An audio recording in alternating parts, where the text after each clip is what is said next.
Every voice matters. Blue Lift is a podcast dedicated to address the issues that affect all of us, with engaging discussions with progressive thought leaders and experts as guests. Here's your host, Peggy Kingsbury. Welcome back to Blue Lift, everybody. I'm so glad that you've chosen to spend a little time with us today. We're going to get some great education about some topics that I think a lot of us might be curious about, and we're going to learn from my good friend, Janet Shouse. Janet's with us today, and she comes to us from the Vanderbilt Kennedy Center in Nashville. Not the same Kennedy Center you're hearing about now, but the Vanderbilt Kennedy Center in Nashville. And she's the program coordinator for the IDD Toolkit. Don't worry, we're going to learn all about that, and we're going to get Janet to tell us all of the things about the IDD Toolkit and why that's important to us. But basically, it has to do with the care of adults with intellectual and developmental disabilities. Janet is a specialist in this area. It's an area that she has studied and lived. And I think when someone lives an area and becomes an expert in it, they're always better than someone who's just done some book learning. She has been with Vanderbilt for, how many years have you been with Vanderbilt? Since 2010. Okay, so quite a while. Janet also served on the Tennessee Works Project, which aims to improve the employment landscape for people with disabilities. And she wrote a popular blog called Rise to Work for 8 years, which is still archived. And we're going to give you a link to that in our show notes if you want to go back and look at that. In fact, our show notes this time, listeners, is going to include some really cool things, including some toolkits that we can use, that we all can use to see what resources might be out there for either our own family or those that we know of who are needing some help in these areas. So, Janet, let's just dive right in and tell us, what is the Vanderbilt Kennedy Center in Nashville? When did it start and why? Well, it started in, as far as I know, in 1965. There are what we call 4 pillars to the Vanderbilt Kennedy Center. One part is called the Intellectual and Developmental Disabilities Research Center, which is federally funded. And it does really hard science, so more like mouse models and zebrafish models and that sort of thing about neurodevelopmental disabilities.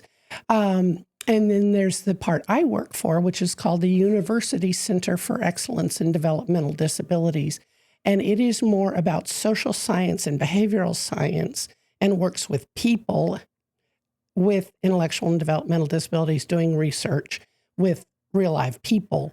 And we do a lot of studies that incorporate people with disabilities and do a lot of technical assistance and community outreach and dissemination of the research. And then there's what's called the LEND program, LEND, which is Leadership Education in Neurodevelopmental Disabilities. And it is a program that trains pre-professionals. So those folks who are studying to be pediatricians or audiologists or occupational therapists or teachers. There's like 13 different disciplines, and they take an additional 300 hours to learn deeply about neurodevelopmental disabilities. And we hope to grow leaders in this field because in many instances, teachers, audiologists, pediatricians don't get a really good basis in training about intellectual and developmental disabilities. So we're hoping to grow these leaders to be champions for our folks. I say our folks because I do have a child who's now a young adult with autism, an intellectual disability, anxiety, and ADHD. So I'll use the term our folks because saying individuals with intellectual and developmental disabilities, it's kind of long. Yeah.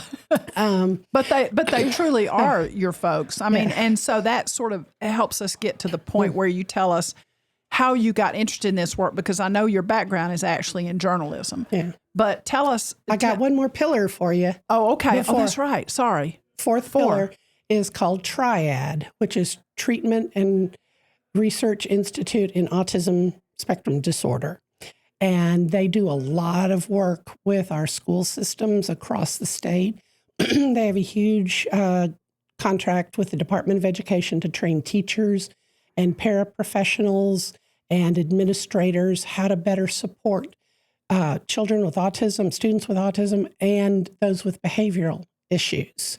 And they work with an organization through the Department of Education called TIN-TAN, which schools can ask for help to come in and help train their folks and provide consultation and stuff. And Triad does a lot of online training that families can access through the Vanderbilt Kennedy Center website. And they also do in-person training for families of young children with autism. They call it Families First, and it's things about how to communicate with your child if they're not communicating, how to toilet train, how to incorporate them into activities that they may have difficulty with sensorily or socially. Wow. All four of those pillars are very important. And I love that. I love that the center is focused on this as a good resource.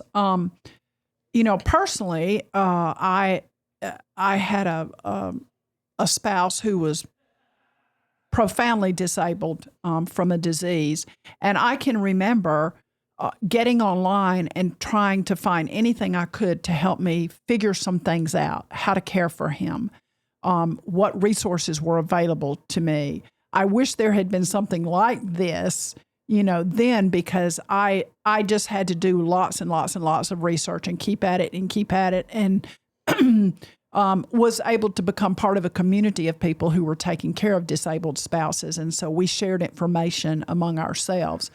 So I think when you've been in the position of needing to know what to do for this family member, this person I love, how can I help them? Where are my resources? It's really great to have something like the Kennedy Center to help with that. So just briefly, tell us how you got interested in all of this, because it doesn't seem to have a lot to do with journalism. Well, I will tell you, as you said, finding that community, that support group is hugely important. And with us, literally 2 days after our son's diagnosis, when he was 2 years old, my husband went into what was then the Autism Society of Middle Tennessee, spent 2 hours talking with the executive director, came home and said, Janet, we've got to get connected with these folks. And he started doing their website. He got on their board. He served as the president of the board, I think, for like 12 years. Like he just couldn't leave. And I became a volunteer. And connecting with other families of kids on the spectrum was hugely important to us. And I did a lot of volunteer work with the Autism Society, with the Tennessee Disability Coalition, the ARC Tennessee, advocating down on Capitol Hill. At that time, I worked from 4 p.m. till 12:30 a.m. as a copy editor for the Tennessean. And that is what I trained for. I loved my work, absolutely loved the people I worked with. I loved the work that I did. And however, in 2009, after about the third or fourth round of layoffs at Tennessean, I was encouraged to explore my opportunities elsewhere. Like a lot of people in journalism. And I had studied science and medical reporting when I was at the University of Missouri-Columbia. But I found that I enjoyed editing more than I did writing. So when I got out of school and came back home to Nashville, I asked for an editing position rather than a reporting position. And so I did that. And then when I was told I needed to find a new line of work, I thought, well, I'll go into the disability community. And it turns out that one of the people at the Vanderbilt Kennedy Center, who at that time was the co-director, was a person who had worked at the Banner, who knew my father, who worked for what was then called the Joint Operating Agreement Newspaper Printing Corporation. And I don't know if you know the ins and outs of the Nashville newspaper business, but years and years ago, I think it was like in the mid-1930s, they combined printing presses and advertising departments and all that sort of stuff. but the two newsrooms stayed separate. Okay, I did not know that. So that they could stay financially stable. Right, right. So my dad worked for the Newspaper Printing Corporation. I worked for the Tennessean, and Elise McMillan worked for the Banner. She was much higher up in the hierarchy than I was, but she had a child with Down syndrome. Okay. And then she got involved with the Kennedy Center. And so I applied various places, but the Kennedy Center actually invited me to be a part of their Community Advisory Council a few years before I was laid off. And during a meeting of the Community Advisory Council, the then director, Elizabeth Dykins, had gotten an Obama-era grant to hire parents who were unemployed. And she had gotten a grant that was looking to provide interventions to parents of kids with disabilities. And she was going to do two different arms, one based on mindfulness, one based on positive psychology. And she said, we're looking for parents of kids with disabilities to do the interventions, because while I can stand up here and tell you this is how you need to do or respond to the stresses of having a child with a disability, if I have parents of kids with disabilities doing those interventions, it means a whole lot more. Yes. Because the participants can say, oh, yeah, they live the kind of stuff I deal with all the time. Right. So I got hired on that project and spent 3 years with that project. That was called the Parent Stress Intervention Project. And loved that work. It was basically a 6-week support group for parents of kids with disabilities. And as I said, we did both mindfulness and positive psychology. And the results were, if people actually adopted the mindfulness techniques, those had longer lasting results in reducing people's stress. The positive psychology was beneficial in the short term, but it did not have as long lasting effects. And so the day that grant ended, I was able to then get a grant to start work on the IDD Toolkit. Okay. And we're going to talk about that in just a minute. So that all of that is so important because, you know, as someone who is not involved in that community right now, what I'm hearing is that there is a recognition of the amount of stress on a family when you have a disabled family member.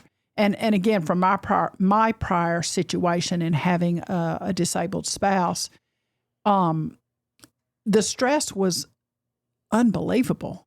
It was unbelievable. I was trying to work a full-time job and make sure that he was taken care of and try to make enough money to pay somebody to be with him so I could work. And I mean, it was just a constant something coming at us all the time. And then his disability was one that was progressive. And so about the time we'd get one problem solved, then we'd be at another problem, you know. Kind of a whack-a-mole kind of thing. It was. And I wouldn't know when I would learn about a piece of equipment to help me for his care around the house, I would think, why didn't I know about this sooner? Why didn't the doctor tell me about this? Why didn't the nurse at the doctor's office say, hey, you can use this gizmo and it will help with that? Because we just didn't have anything like what you're talking about. And I will say that I know people who have children with developmental and intellectual disabilities. And some of them have children who are pretty profoundly disabled.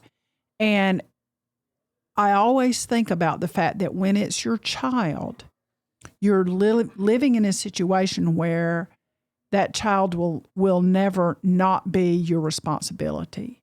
Whereas other families can say, oh, they've gone off to college. Oh, they've gotten a job. They're living in another state. I hear from them once a week.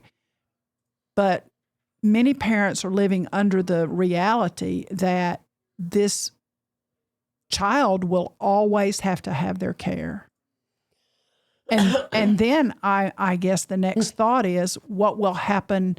You know, a parent must think, what happens when I'm not here anymore? Who's going to care for my child? So many stresses on families that are dealing with this. Peggy, can I address that a little Yes, bit? please do. Because our family, our son no longer lives with us. He lives in what's called a Medicaid waiver supported living situation. And lots and lots of families feel like you just said, like I will have to care for this child until I die. And many parents have voiced the concern that, I hate to say this, but I hope my child dies before I do. Right, I've heard Because that. I am so concerned that no one will care for my child like I do. I don't know that Evan is being cared for like I would care for him, but he made it pretty clear through his behavior when he was in his early 20s that he wasn't happy living in our home. And it reached a point where it was not safe for either him or for his dad or his brother or me for him to continue living in our home. Unfortunately, at that time in our state, you had to reach a crisis to get into waiver services.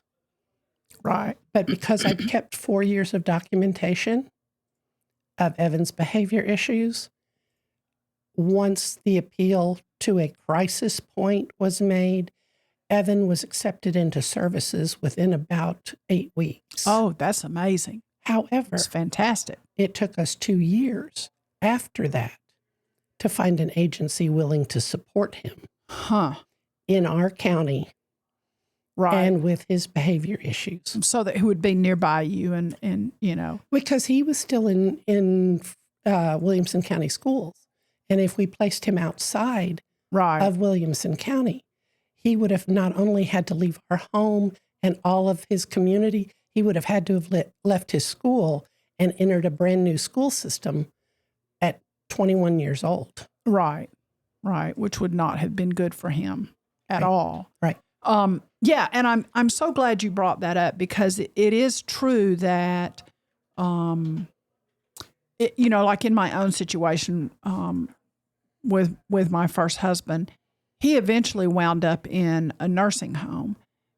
Actually, it was probably 6 months after he should have been there because the physical breakdown I was experiencing taking care of him was a huge toll.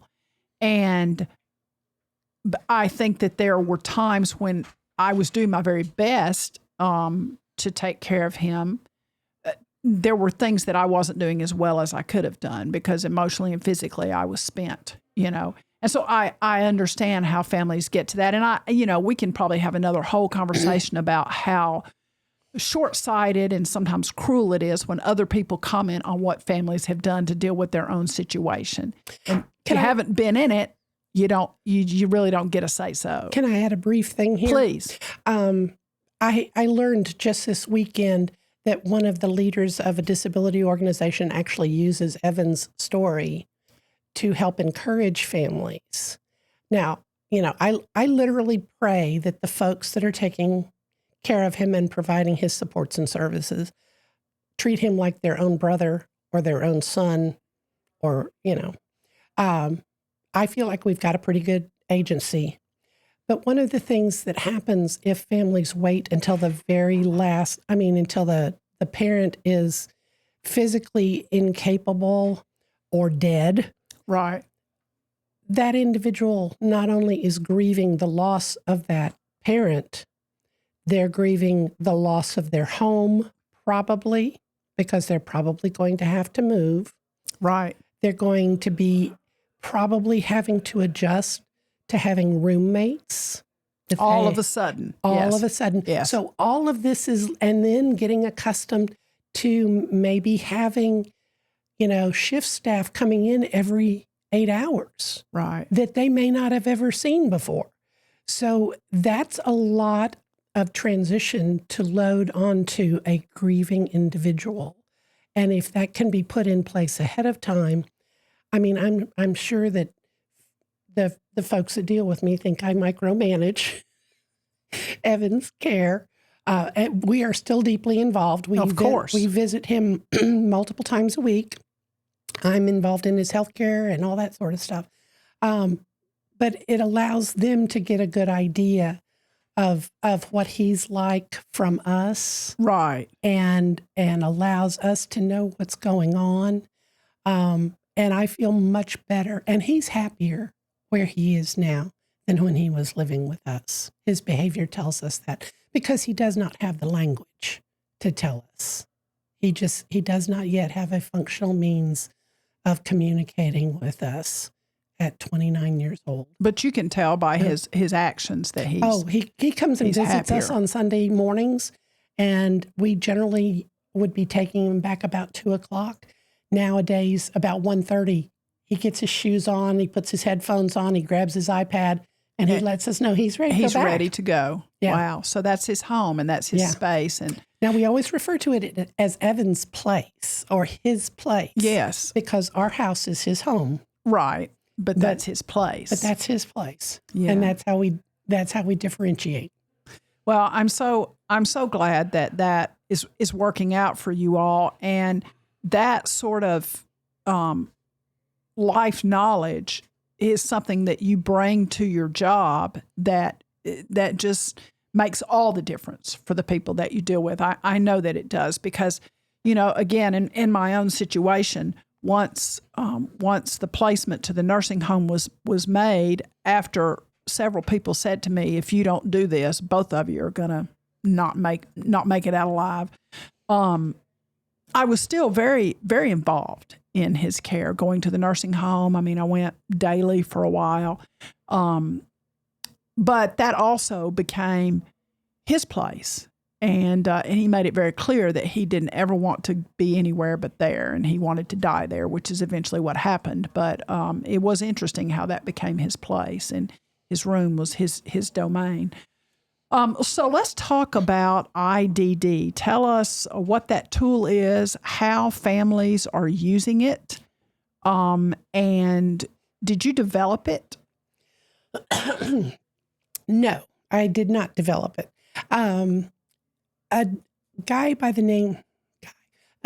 gentleman by the name of Dr. Tom Cheatham, he came to us from Canada.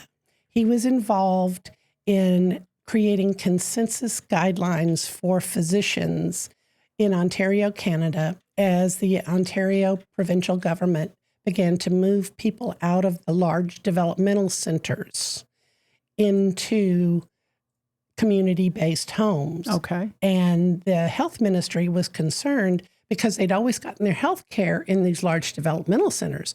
The family physicians, who in Canada, everybody has a family physician assigned to them. These family physicians weren't really trained.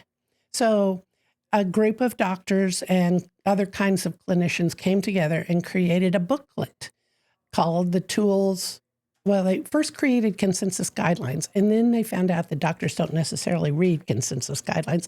So they created tools, or kind of like a Cliff Notes version of the consensus guidelines in a big orange book that Canadian family physicians were given.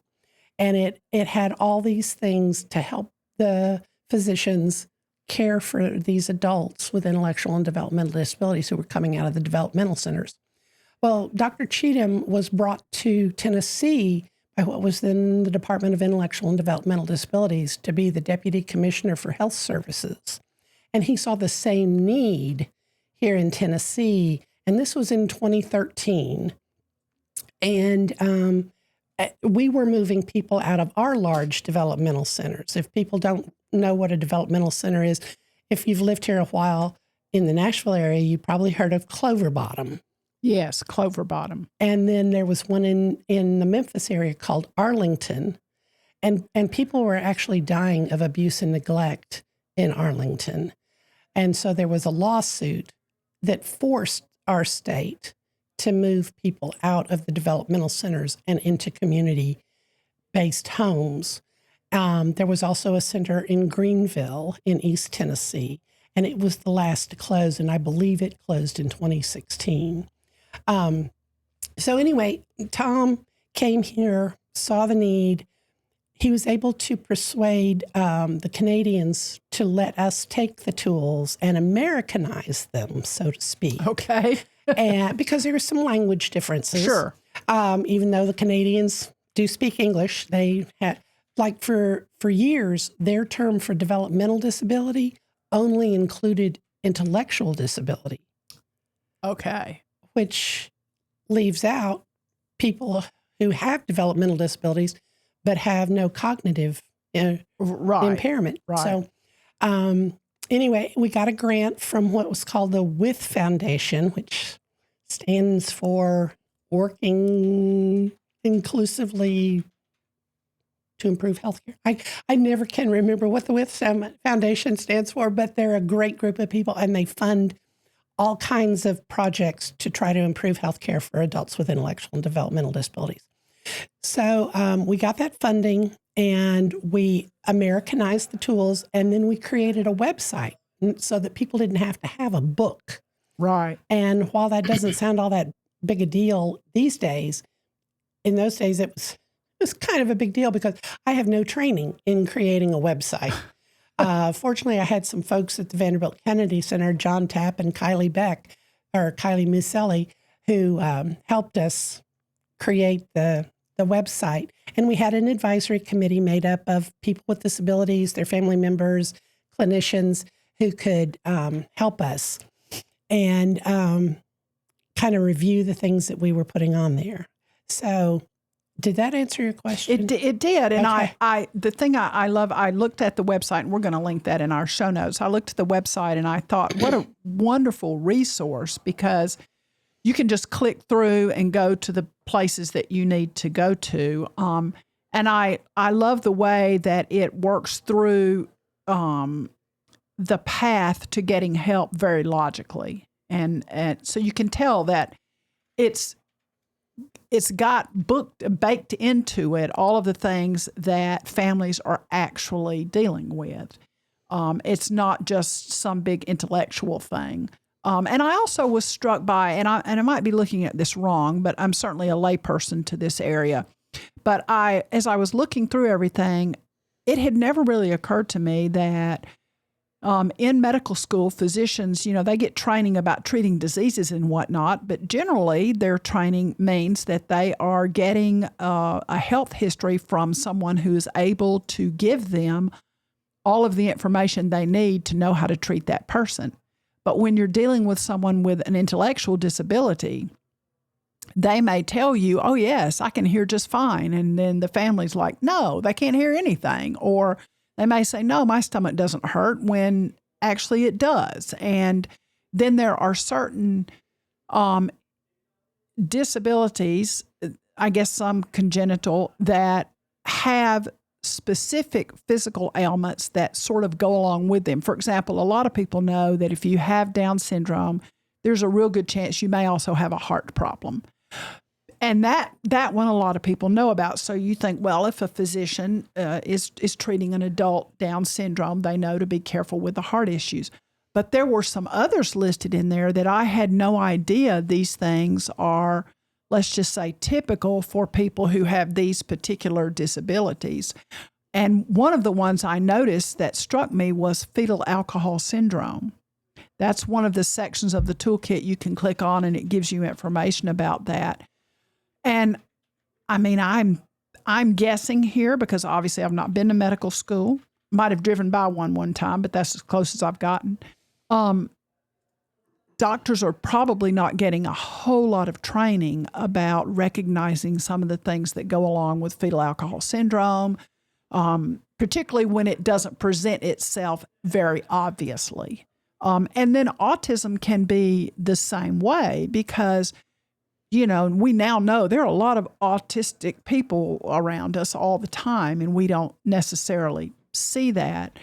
So talk to us a little bit about fetal alcohol syndrome. Let's talk a little bit about that. I think that whole area of medical study is very interesting now. Well, a couple of things I do want to say first. The toolkit is really aimed at healthcare providers. But we can still get in there. We can, yeah. We also encourage families, But the language and such is aimed at physicians. So when it talks about dental caries, we're talking about cavities. Right. And so, if you look at it and you think, well, I don't understand this stuff, aimed at healthcare professionals. Okay. But there are tools for families and individuals with disabilities. And there is a section that says simply patient tools. Right. But the Health Watch tables, as you mentioned, do go through things that are to be considered, things we know are more prevalent in particular syndromes. There's an Autism Health Watch table, Down syndrome, Williams syndrome, Prader-Willi, Fragile X, fetal alcohol spectrum disorder, and something called 22q11.2 deletion syndrome. And it's got several different names depending on what features were more prominent in the persons who were first discovering this thing. Okay. So now they've kind of put them all together and use that lovely designation of 22q11.2 deletion syndrome. And it lists those things. And then it also lists the considerations that the healthcare professional can think about in terms of evaluating or checking routinely for things. And one of the things that the fetal alcohol spectrum disorder table mentions is that people often seem more competent than they truly are. I'm not sure whether it's masking or whether they just feel more competent, but they end up getting involved in the criminal justice system or in really bad relationships or situations because they're assumed to be more competent, and then they find out that they don't really understand what they've done or why they've done it. And so this can be really hard on families because sometimes the families don't even recognize that the person is really not as capable of understanding what has happened and the consequences they're going to have to suffer. Right. That's really important. And it struck me because we did have a conversation before we started taping today. We had a conversation about that, and it really struck me about how many times, even in my own work, I may be dealing with someone who seems like they're getting everything, but then they go off and they make a crazy decision. And I think, why did they do that? They seemed like they were understanding what we were talking about. Now I'm thinking, I wonder how many of those people may have fetal alcohol spectrum disorder. We don't call it syndrome anymore. It's a spectrum disorder, which means that it can be mild to very severe, which, right. Yeah. And so, that's rather interesting to think about that. And fetal alcohol syndrome is caused by a mother who is consuming a lot of alcohol while she's pregnant. Right. And, I think that we are now, thank goodness, the medical community is recognizing that as very detrimental. Talk to us. I'm going to open up a big Pandora's box now, Janet. Sorry. That's okay. Talk to us about autism. So people say, we used to not have a lot of autism, and now that everybody's got all these vaccines in them, it's causing all this autism, and everything seems to be autism now. If your kid's misbehaving in school, he must be on the spectrum. Talk to us a little bit about all that. I told you it was a Pandora's box. Yeah. Well, it was first diagnosed actually in two different places at about the same time. In the U.S., it was diagnosed by a guy named Leo Kanner, spelled Kanner, and in Austria by a guy named Hans Asperger. Now, you've probably heard Asperger syndrome. Correct.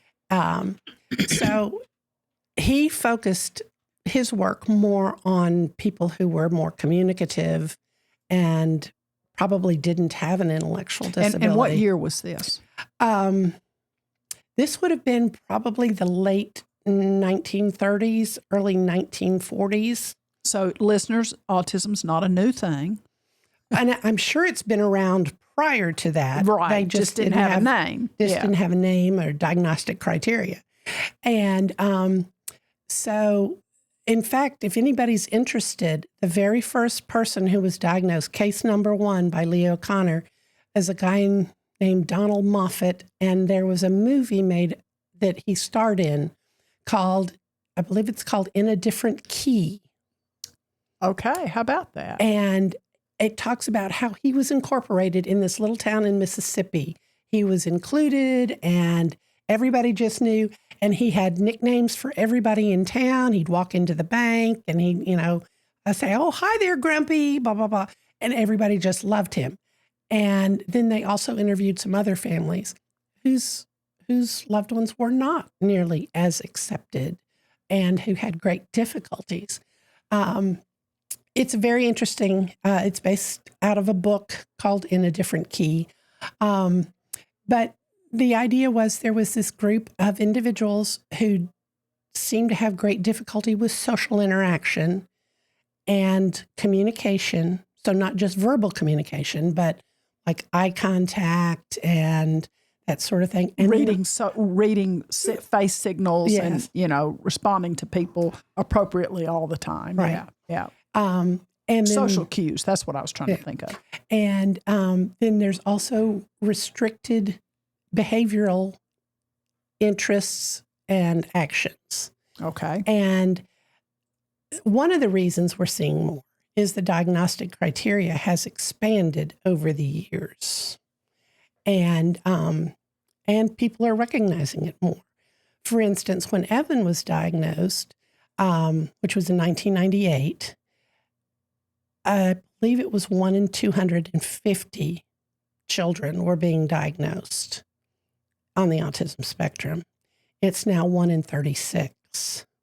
So if you think of a grade in a elementary school, if you've got 4 classes and the classes have, 25 kids, at least 3 of those classes are likely to have at least one child on the autism spectrum.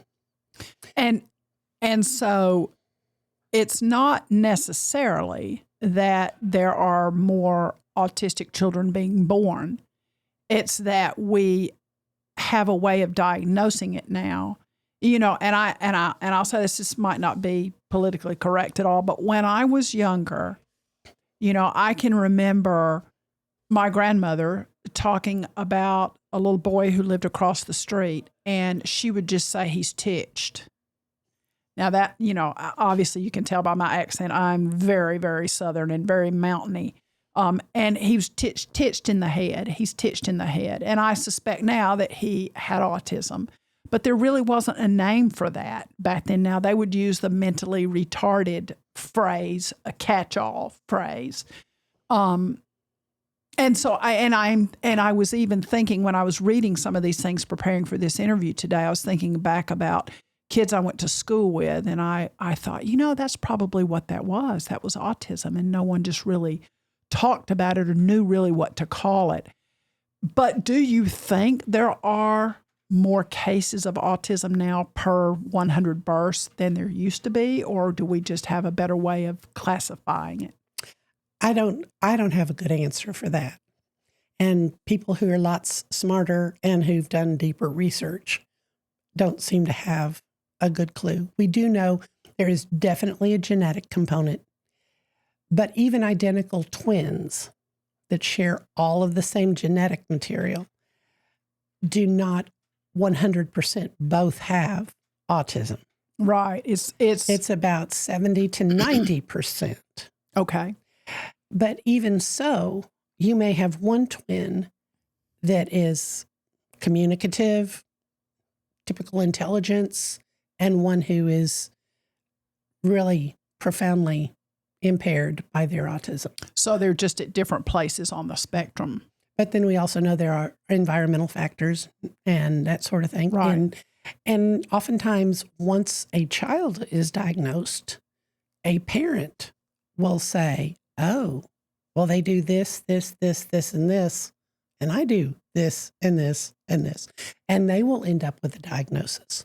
So there is a broader phenotype that you may recognize, but many adults are now seeking an autism diagnosis. And one of the things because of the blog that you mentioned that I wrote, one of the blog posts that I got a friend to write is an adult on the spectrum who, by a casual comment by a colleague, decided to go get an autism evaluation. Oh, how about that? And at 33, he learned he was on the spectrum. And he said that was life-changing for him. And I asked him to write the blog post because many times I would have parents tell me, well, my son's getting ready to graduate from high school, and he's got an ADHD diagnosis, really severe ADHD, and he's got anxiety. But, he's getting ready to go off to school. I think he's probably on the spectrum, but do I really need that autism diagnosis? Because we're not going to have an IEP when he gets to college. And this friend who wrote the blog post said, oh, yes. Because it really provides a framework for you to understand the difficulties that you may face and explains so oftentimes why the individual feels different, feels like they can't read those social cues. Right. They don't get the humor, or they may come across as angry and preachy when they're just wanting you to follow the rules because, right. You're supposed to follow the rules. That's right. And so I get emails on a fairly routine basis from adults saying, where can I get a diagnosis as an adult? And I think it's important for us to recognize that there are some people who think that if you have autism, you have a profound, easily recognizable type of disability. And that's not true at all. It is truly a spectrum, which means some people, have just a few little quirky things about them, for example. But internally, they may also be having a lot of internal dialogue so that they do react what they consider appropriately. And I do know someone who has a diagnosis of autism who is very high functioning. But when he gets home from work on Friday afternoon, that is it for him until Monday morning. He needs the entire weekend to rest from all the internal work he's done to behave appropriately at work. We call that masking. Yes. He's working very hard to have conversations at the water cooler, for example, and to react appropriately to jokes and whatnot, knowing that there are some ways that he must fit in his work and perform in his work, which is people facing. So sometimes this person on Friday afternoon will come home and he will just shut the door, stay in that house. He may sleep weird hours. He may just watch movie after movie, whatever it takes to sort of get himself ready to go again on Monday morning and do all this masking that he has to do. So I think, probably I feel certain that all of us have someone like that in our sphere. We just don't know it. So having the diagnosis, some people say, well, they just want that diagnosis so they can be disabled and get out of things. And that's not it at all. It's very similar to maybe a physical thing. For example, I have a lot of joint issues. My fingers hurt, my toes hurt, my hips hurt, my back hurts, my neck hurts. I got all kinds of joint issues. And for a while, I kept thinking, why does this hurt? Why does that hurt? And then once I got the diagnosis that, look, you've just got a lot of osteoarthritis. And then I remembered my mother had the curled up fingers and all of that. Then it's sort of like, okay, now I know when my knee starts hurting, here's some things I need to do to head that off. I'm aware of that. I don't feel less than that I have to say, I really can't do that today. I'm just not feeling like I can do that, or if I go to a yoga class, I'm now comfortable saying the child's pose is great, but my knees are not going there, whereas before I didn't have an understanding. So it's sort of like that, and I love that there is now more recognition of that for parents as well. You mentioned the parent going, with the child going to college. That's a big move for anybody. But if you have if you're on the autism spectrum anywhere, that is just almost like walking into a minefield sometimes. And oftentimes these young adults are reluctant to tell the Disability Services Office about their diagnosis. And depending on what college they go to, even if they do disclose the diagnosis and ask for accommodations, they are so varied in how colleges will actually provide those accommodations. Right. And unfortunately, I hear a lot of stories of young men and women going off to college and crashing and burning and ending up back at home, then so wary of going back to college that they never go back. Or they will use substances to help them deal with all of the stress that they're feeling and the masking and whatnot. I think we have a lot of kids who are using substances for those reasons, whereas if they had this diagnosis, then there are a lot of other tools that could be offered to them. So, I mean, you all are doing such important work at the Kennedy Center. Let's talk a little bit about good old Tennessee. Okay. So I know that we have actually a 2024 Tennessee Disability Scorecard, which is going to be in our show notes for people to look at. And we are scoring a D on that. D as in dastardly terrible. D. So let's look at the different sections and talk a little bit about those. We have family caregiving support. Why do you think we're scoring an F in family caregiving support? Because we provide so little to families to allow them to keep their loved one at home or to care for them, even as children. I mean, we do have what's called a Katie Beckett waiver, which we were the last state in the nation. And what is that? That is a waiver that was created during the Ronald Reagan administration because a child who had developed I believe it was meningitis or encephalitis. I won't say for sure. But anyway, she had to be hospitalized around the clock in order for Medicaid to pay for her care. The family wanted to bring her home. She was like 18 months old, and she'd spent, I think, almost all of her life in the hospital. And the family wanted to bring her home, but their insurance wouldn't cover, like, the need of nursing care that she had. Home health care. And the family couldn't provide that kind of care. And so they appealed to Ronald Reagan to say, look, it would be cheaper if we could bring her home and bring home nursing in, and she wouldn't have to be living in a hospital. We wouldn't have to be, going up to the hospital to visit her all the time. She would be in her home with us. And so they created the Katie Beckett waiver. It is also known as a TEFRA waiver in some states. And it provides, in many instances, Medicaid to families who would not qualify for Medicaid. Right. And Medicaid has what's called an institutional bias, which means if you qualify for Medicaid, then you're automatically permitted to be institutionalized if you need that level of care. Then there are what's called home and community-based services that allow you to get care outside of the institution. And states have various waivers that offer home and community-based services. And as part of accepting that, states can limit who gets the waiver. The Katie Beckett waiver right now has two parts to it.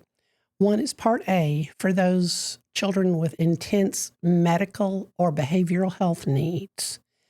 And I believe the average cost for those children right now is running about $150,000 per child. And they get Medicaid. Then there's a diversion Part B that keeps people from getting on Medicaid, but helps provide, I think it's $10,000 a year of state funding. So some supplemental funding. To pay for things like speech therapy or occupational therapy that their insurance may cover for 60 visits. Right. But the child needs more visits than Right. that. Or if they want to do something more outside the standard realm, like equine therapy. Yeah. Or, swimming lessons or whatever. Mm-hmm. So we finally did that. But that is currently limited, I think, to 3,000 families. And there's now a waiting list. So we score an F in that area because we're not doing as much as we should. We also score an F in access to care. Is that just a lack of physicians willing to care for these children, or we're also not helping pay for that care?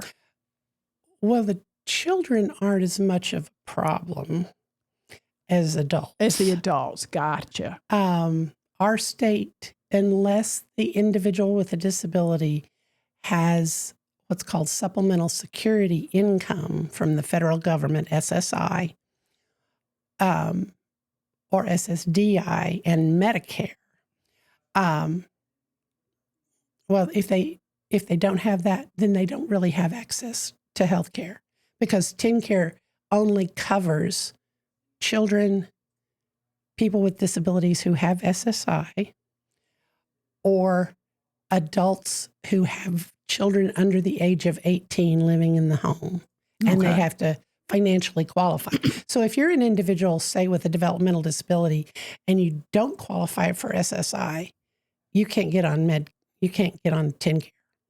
And that's where you would get your medical care from. And that's where you'd also get your supports and services. Right.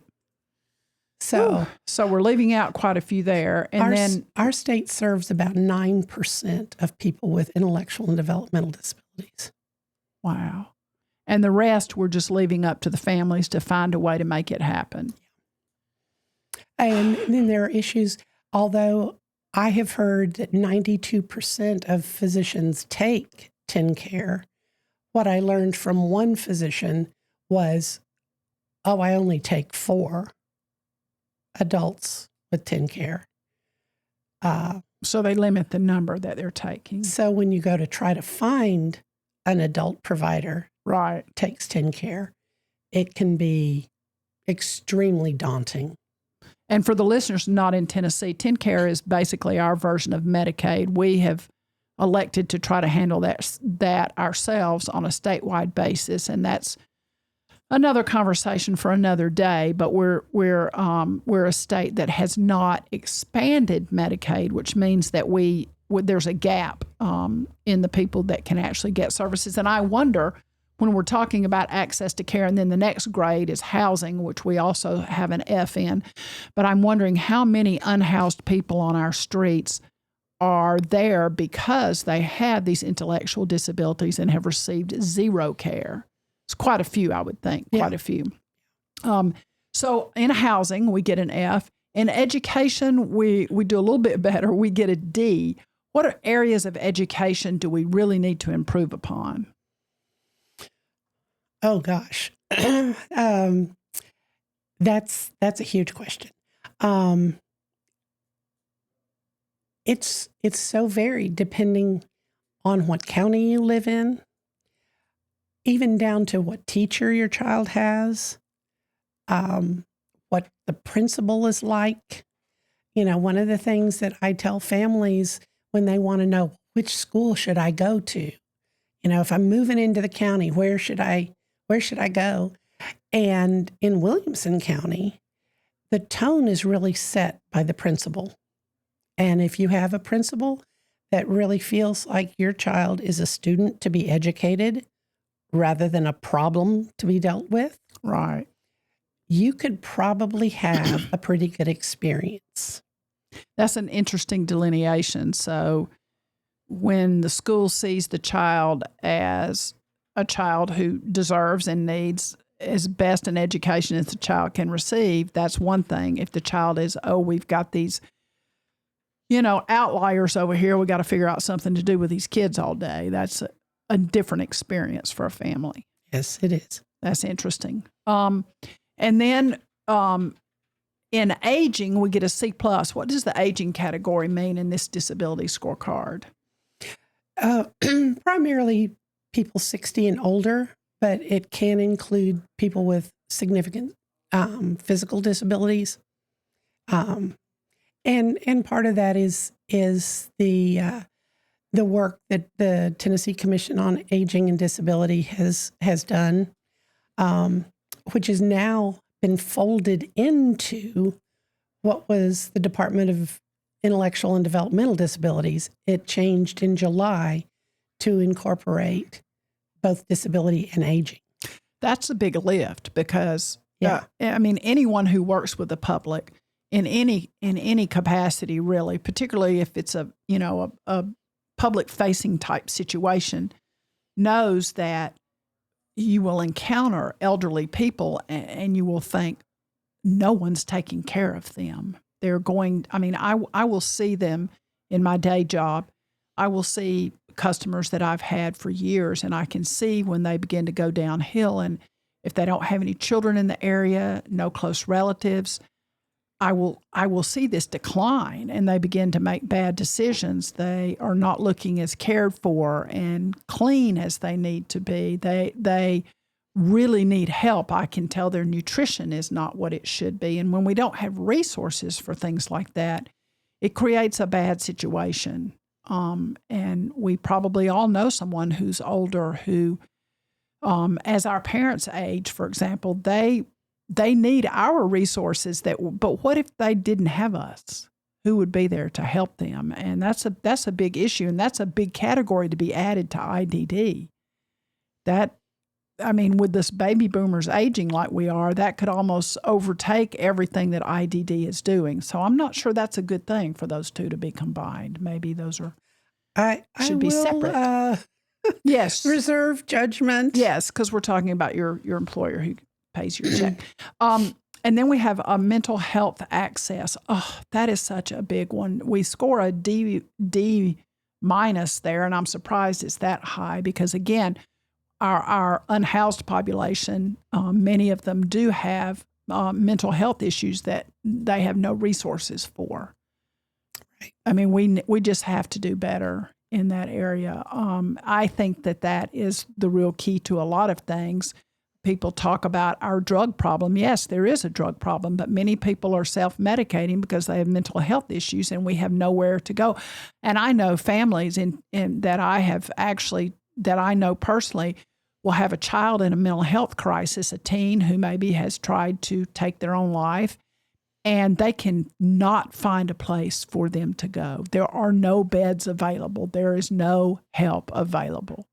That's tragic. Yeah, it is. It's tragic. And honestly, Peggy, if you want to learn more about what these scores are based upon, if you scroll down that website that I sent you has the scorecard, which is a nice little graphic, but it also has a full explanation of why things are the way they are. The way they are, right. Yeah. And again, it talks about the fact that we do have beds in our regional psychiatric hospitals, but we don't have enough staff to put people in all those beds. Right. Can't put them there if you don't have anybody to care for them. Yeah, exactly. So that's one of the issues. And reimbursement rates are a huge part of that. Sure.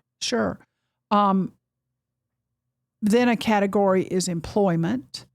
Access to justice is a category. And I did some volunteer work with legal aid, and I can tell you that is a big category that we need a lot of work in everywhere, probably not just in Tennessee, but everywhere. We need a lot of work in that area. And then transportation. And I was thinking about, so many of the rural areas, when you do have a disability or you have aging that has taken over, having a way to get from A to B is crucial. Right. Having a way to get your groceries, a way to get to your doctor's appointment, so a way to get maybe to a rec center where you can have some social interaction with people. Many of our rural communities do not have a senior center where seniors can go and get some of these things. So all in all, Tennessee's score is a D. and there's so many areas where we can do better. I do love what the Kennedy Center is doing. I mean, the amount of resources there for families and individuals is huge. If someone wanted to get connected with people through the Kennedy Center, how would they do that? Well, you can sign up for a newsletter and be alerted to events. We have what's called the Monday morning message that talks about, webinars and events that are going on. If you want to participate in a study, we have what's called Study Finder, where you can go through a whole list of disabilities and issues and find studies that you might want to be a part of.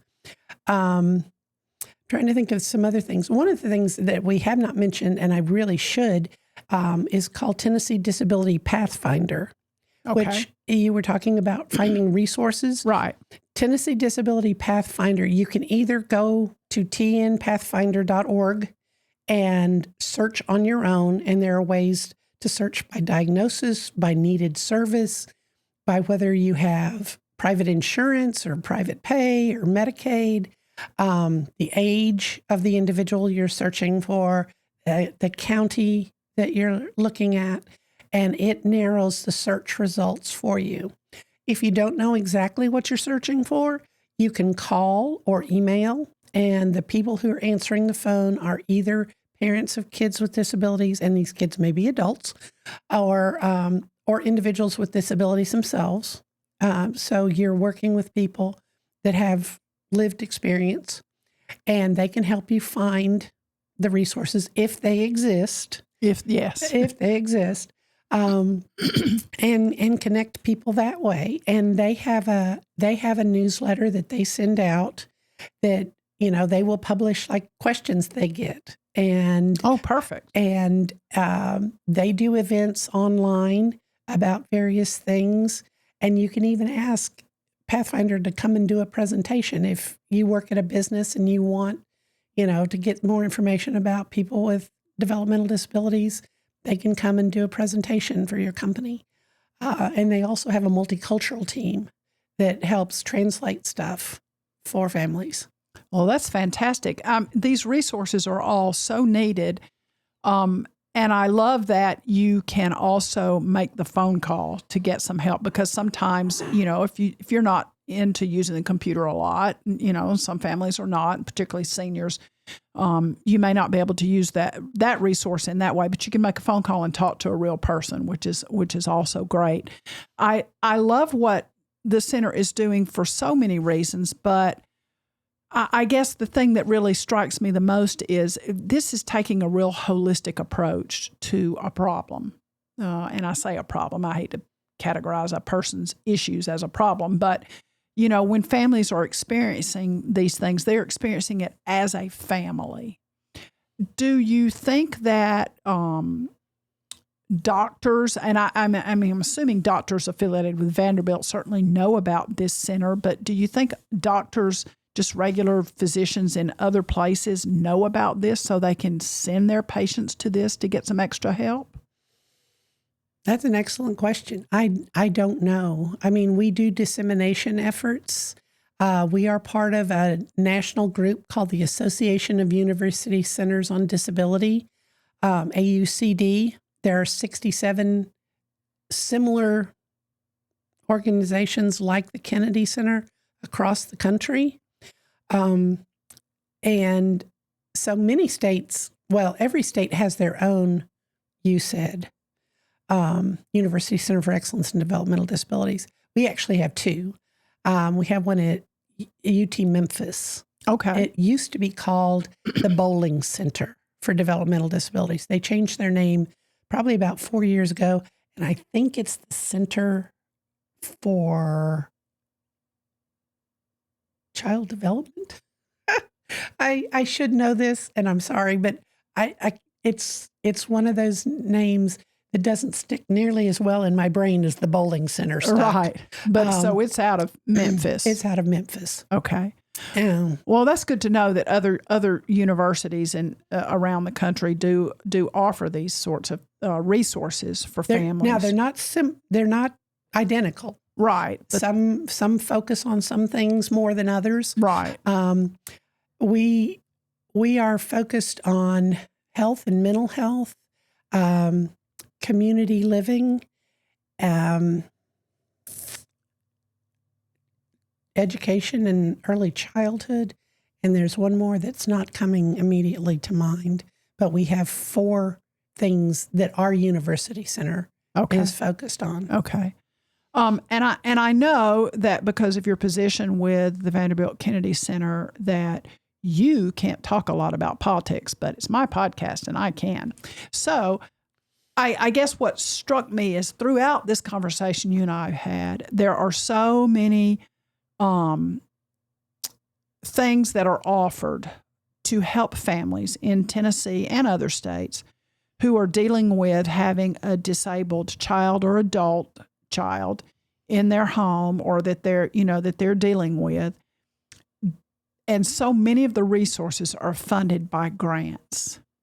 And grants are not a dirty word. They're really not. I mean, here in the last few weeks, we've been led to think they are, but they're not.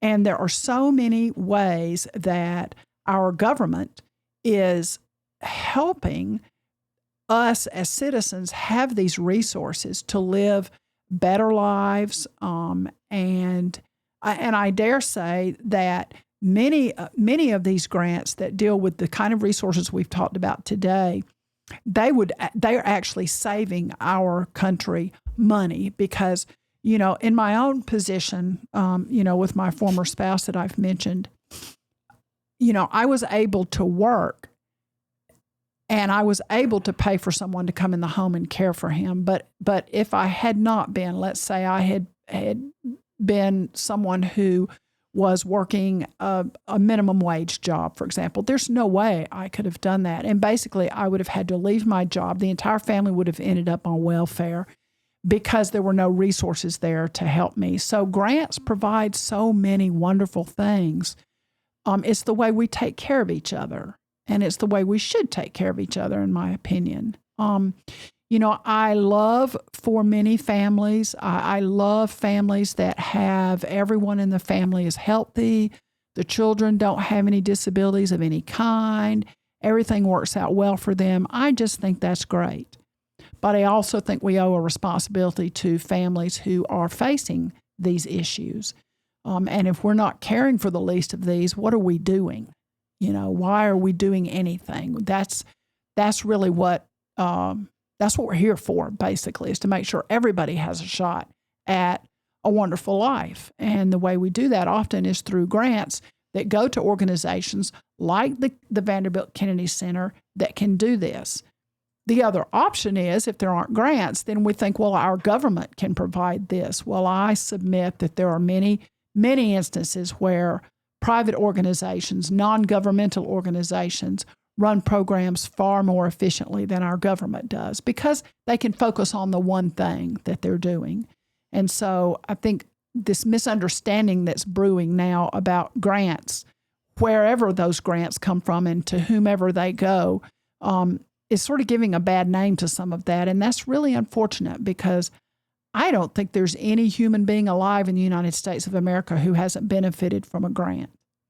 I mean, and it might be the road we're driving on is the result of a grant. It might be, our fire department has a new truck because of a grant. Our police department has equipment because of a grant. We have inclusive playgrounds because of a grant. Because of grants. Exactly. And we have,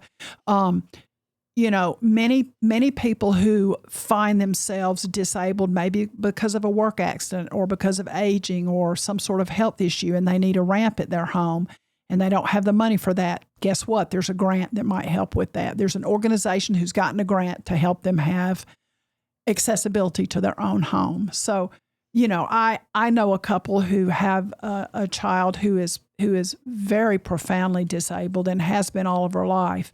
And a grant helps them have a vehicle to get her and her wheelchair in so that the family can take her places.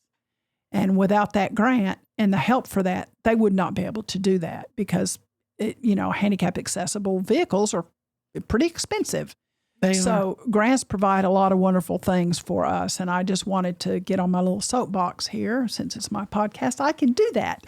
I love that you've come in today and talked to us. And this information is so necessary and so needed. And it's comforting to know that there's something out there like the Vanderbilt Kennedy Center that is working really hard to meet the needs of families who are in need, and also to make sure families know that they're there to assist, and also the help you're giving physicians. Because, again, as I discussed, just because you've been to medical school doesn't mean you really learned how to work with, say, an autistic adult who's having some health issues, who may not be able to tell you exactly what those health issues are. But when you've got something like the Kennedy Center, and the doctor and his team can go in and look at some of these checklists, they can learn, and they know better how to deal with that sort of thing. So that's wonderful. I love everything about this. We're going to put a lot of stuff in the show notes, but if someone wants to get in touch with you or specifically the IDD Toolkit, tell us how they can do that. Well, for me, you can email me at janet.shouse, SHOUSE, at VUMC.org, or you can go to www.iddtoolkit.org, and there's, I believe, a link at the bottom that says "Contact Us," and I'm the toolkit, and you're the us. I'm the us. You're the us. One thing I did want to say, Peggy, sure. That so much of the time when people hear Medicaid, they think of low-income families. Correct. Evan is a low-income family. If he were getting his full SSI check, which he's not, because we provide what's called some in-kind support, his full SSI check would be, I believe, $948 a month. A month. He lives by himself because of behavior issues. Where could he live in Tennessee? Nowhere. And still have money for anything else? Right. No groceries, nothing. So he relies on Medicaid to provide not only his health care, but his 24-hour-a-day, 7-day-a-week supports. He also, like many others in the waiver system, rely on what's called SNAP. Used to be called food stamps. Right, but we call them SNAP now. We call them SNAP. It's Supplemental Nutrition Assistance Program. Correct. And I was stunned. When Evan moved into supported living, I had no thought about SNAP. And his Medicaid waiver support coordinator said, "Well, do you want to sign him up for SNAP?" And I'm like, "I don't know." And she said, "Well, many of our folks in waivers do because they're relying on an SSI check." So when you see the news about the massive cuts that are being planned, SNAP is in those cuts. SNAP and Medicaid are both in those. Right. And I know I didn't bring a picture of Evan to show, but he's my boy. Well, right. And he's depending on these things. And he's depending on your these family's things. Depending on these things. Exactly.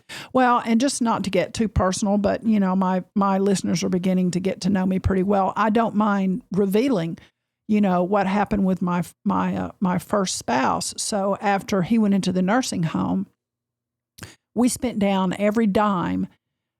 I spent down every dime because not only did he had multiple sclerosis, but he also had some dementia issues coupling with that. So I spent down every dime of anything that had his name on it. I had been spending my own money for several years to have someone come in the home. But once he went into the nursing home, the bill was about $8,000 a month. And I spent everything that he had before he was ill. He had put a little money into some retirement funding, not much, just a little bit. We spent that. we only had one car, so I didn't have to give up a car, but the rules are I would had to have given up a vehicle, which I wouldn't have needed to anyway, but we only had one to begin with. And they let me stay in my home. But when he first went there, I did not know if that would happen. I thought I was going to have to write an $8,000 a month check to the nursing home. And I had sat down and figured out that if I moved myself into a very small one-bedroom apartment, or I actually had found a mobile home, that I could probably make that work. And I just knew I had to do that because I wasn't going to survive taking care of him anymore. I physically couldn't do it, and he physically couldn't stand it either. But I went to an office. What's the state organization that you would go to in Tennessee? I can't remember the name of it. But for like welfare services, basically. I believe the Department of Human Services. There you go. I walked into the office and I said, this is what I'm dealing with. Is there any way that I can get any help at all, so we can make this happen? And I found out that he would qualify for Medicaid once he didn't have any money left. And it didn't take us long to spend what little money that they said we had to spend on his behalf. I even had, just so the listeners know, I mean, it was so specific. I had purchased him some life insurance, and it was a cash value policy. I had to cash that in and use that cash value towards the nursing home. I mean, every dime had to be spent. And once all that was done, then he went on Medicaid. And I cannot tell you the percentage of people in our nursing homes today who are in that exact same situation. But about 2/3. Yeah, I would say at least 2/3. Maybe in our rural areas, I would say more like 95%. So yeah, 2/3 of Tennesseans, right, who are in nursing homes. So when we're looking at these things coming out in the news these days, and they say they're going to cut this, that, or the other, well, I want to just be blunt to my listeners and say this: who's going to take care of Grandma? And 50% of the babies born in Tennessee are born on TennCare or Medicaid. Isn't that something? 50%. 50%. So these are real issues, folks. This is not just, this could happen to you. This is real life. And, SNAP benefits, what we in my generation called food stamps, those monies are not really intended to, let's say, feed a family of 5. They're intended to supplement the grocery bill of a family of 5 who is struggling. And without that supplement, then where are these families going to go for extra help? I mean, these are real issues. These are not just sorry, lazy people who won't work. That's not it at all. That's almost never the situation, because we have a lot of ways that people who are trying to game the system can get caught. Now, are they all getting caught? Of course not. Nothing is absolute in life. People are cheating somebody every day for something all the time, right? But most of the people who are getting these benefits are getting them because they truly need them. So, I think when we try to, paint with a broad brush what's happening, we best be very careful, because it could be your family any day. Well, the disability community is one you can join at any time. A friend says you can step off the sidewalk wrong and join our community. Exactly. You can go to the doctor and get a diagnosis and join our community. Right. You can have a baby born and join the community.